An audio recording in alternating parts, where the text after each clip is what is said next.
نقصان کر کے آزمائیں گے، مال میں بھی نقصان کر کے آزمائیں گے، لیکن اگر تم نے ان مشکلات کا سامنا صبر کے ساتھ، استقامت کے ساتھ کیا تو اس دنیا میں بھی کامیاب اور آئندہ بھی کامیاب۔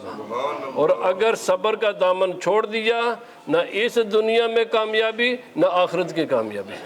اللہ پاک نے فرمایا الف لام میم احسب الناس ان یترکوا ان یقولوا آمنا وهم لا یفتنون وَلَقَدْ فَتَنَّ الَّذِينَ مِن قَبْلِهِمْ، فرمایا لوگوں نے یہ سمجھ لیا ہے کہ ہم نے کلمہ پڑھ لیا ہے، کلمہ پڑھنا تو بڑا آسان ہے، کارپیٹ پر نماز پڑھنے تو بڑی آسان ہے، سردی میں روزے رکھنے بھی آسان ہے۔ فرمایا تم نے کہہ دیا کہ ہم نے مسلمان ہیں تو یہ بات، یہ تمہارا ایمان کافی ہے، تمہارا زبان سے کہنا۔ فرمایا ایسا نہیں ہے۔ احسب الناس ان یترکوا ان یقولوا آمنا، کیا لوگوں نے یہ سمجھ لیا، یہ گمان کر لیا کہ بس زبان سے کہہ دیا کہ ہم مسلمان ہیں اور ہم انہیں چھوڑ دیں گے، ان کا بس یہ دعویٰ ہم مان لیں گے۔ فرمایا ایسا نہیں ہے، ایسا نہیں ہوگا۔ زبان سے کہہ بھی دیا مسلمان تو کیا حاصل، قلب و نظر مسلمان نہیں تو کچھ بھی نہیں۔ صرف زبانی دعویٰ یہ خدا تعالیٰ کے بارگاہ میں قابل قبول نہیں ہے۔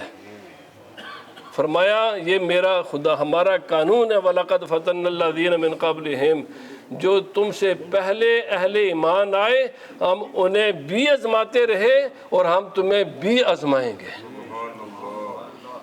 اس کے بعد دیکھیں گے کہ کون اس دعوے میں سچا ہے اور کون اپنے دعوے میں جھوٹا ہے۔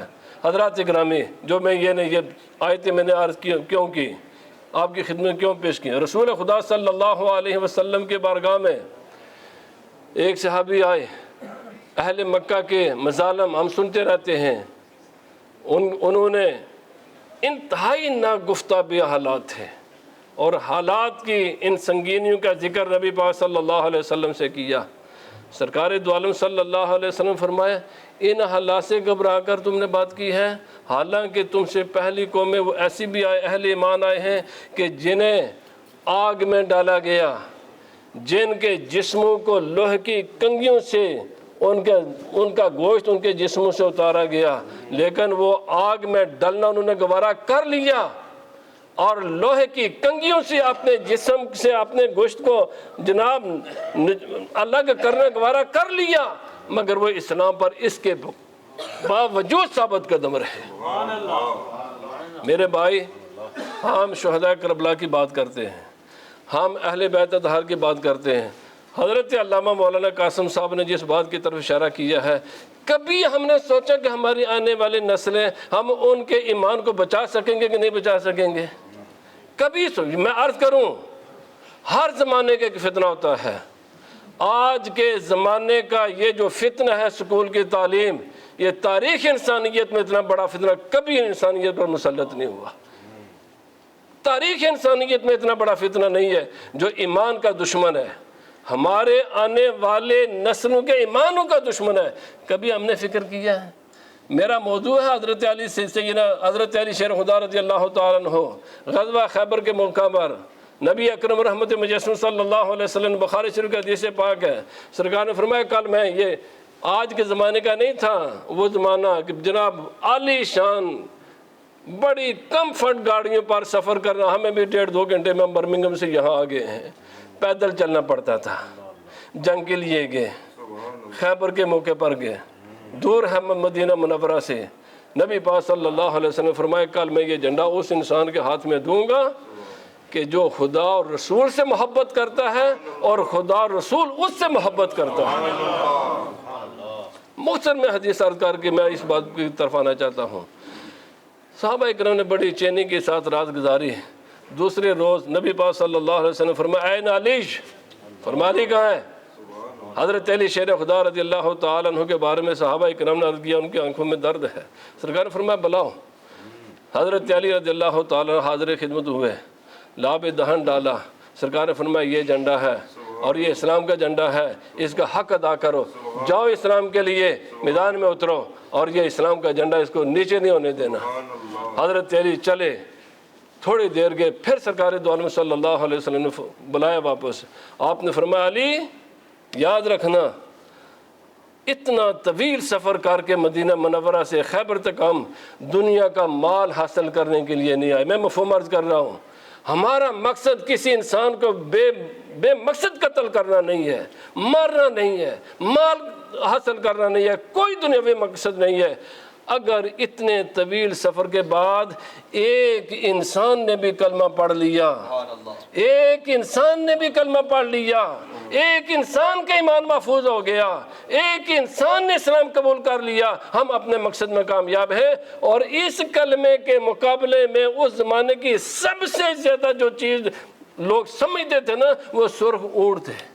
جیسے آج کل BMW اور بڑی بڑی مہنگی کاریں ہیں، بڑے بڑے مکانات ہیں.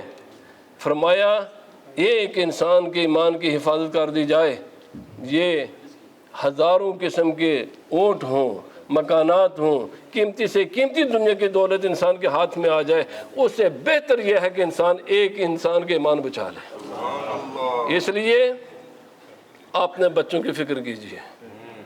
اور یہ ایک ہمارے لوگوں کے ذہنوں پر ایک ہوا ہے کہ شاید یہ کوئی تعلیم بڑی ضروری ہے قانونی طور پر. الحمدللہ میں نے اپنے بچے کی بھی تعلیم پرائیویٹ کی ہے، گھر پر کی ہے. ایسے آج کل زمانے میں انتہائی آسان ہو گیا ہے. اگر کسی آدمی کو ضرورت ہو تو انشاءاللہ ہم کر بھی سکتے ہیں. اپنے بچوں کو ان سکول کی تعلیم سے، یہ انتہائی تباہ کن تعلیم ہے. خاص کر یہ جو نئی تعلیم آئی ہے نا، تباہ کن تعلیم ہے. انسان بچوں کو اپنے ایمان پر محفوظ رکھنا آسان نہیں رہے گا. اس لیے ہوم سکولنگ میں انتہائی پرزور انداز میں اس کی تائید کرتا ہوں. اور یہ بڑا آسان کام ہے. بھئی ہماری مائیں، بہنیں، بیٹیاں، بچے گھر میں فارغ بیٹھے رہتے ہیں. میرے بھائی اپنے بچوں کو خود تعلیم دو نا. تو آپ تمہارا اپنا ٹائم بھی اچھا گزر جائے گا، خود اپنے سامنے اپنے بچے کی تربیت بھی کرو گے. اور اگر نہیں 2-4 گھر مل جائیں، ایک سکول کا ایک ٹیچر کا انتظام کر لیں. یہاں سے نہیں کر سکتے، آج کل آن لائن ہے، پاکستان انڈیا سے ٹیچر ہائر کریں. وہ تھوڑی سی 1,00,000-1.5 لاکھ تنخواہ پر مہینہ دے کر آپ اپنے 10 بچوں کو تعلیم دلا سکتے ہو. اور کوئی سکول بھیجنا قانونی طور پر ضروری نہیں ہے.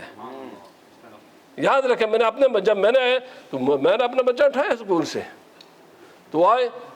ہمیں تو کسی نے کچھ بھی نہ کہا یہ بڑا نیسیسری ہے جی. اور اس کے ایک اور بھی فائدہ ہوگا، اگر جب آپ اپنے بچوں کو گھر پر پڑھاؤ گے نا، کوئی سبجیکٹ ضروری نہیں ہے. میں آپ کو یہ بھی بتاؤں، تعلیم ضروری ہے.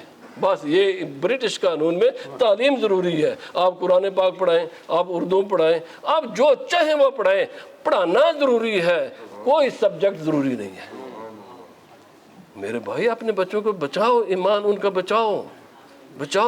یہی اگر ہم شہداء کربلا کے ساری عظمتیں سن جائیں اور بچوں کو کفار کے حوالے کر دیں، وہ جو چاہے سو کرتے پھریں، اور آپ کے بچوں کے ایمان آپ کے دلوں سے سلب کر کے لے جائیں، اور ہم شہداء کربلا کے عاشق ہیں. میرے بھائی یہ عشق نہیں ہے. عشق یہ ہے جو کام حضرت سیدنا امام حسین رضی اللہ تعالیٰ عنہ نے کیا، جو صحابہ کرام نے کیا، جو اہل بیت اطہار نے کیا، اس مشن کو اپنائیں. ان کی نسبت ہمارے لیے قربانیاں کم ہیں. انہوں نے بڑی قربانیاں دی ہیں، ہم تھوڑی سی قربانی دینا جی.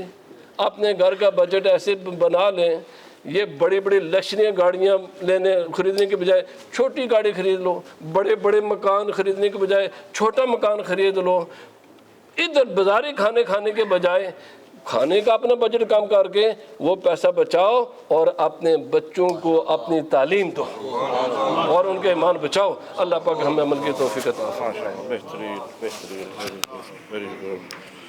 بہت ہی امپورٹنٹ میسج دے رہے تھے.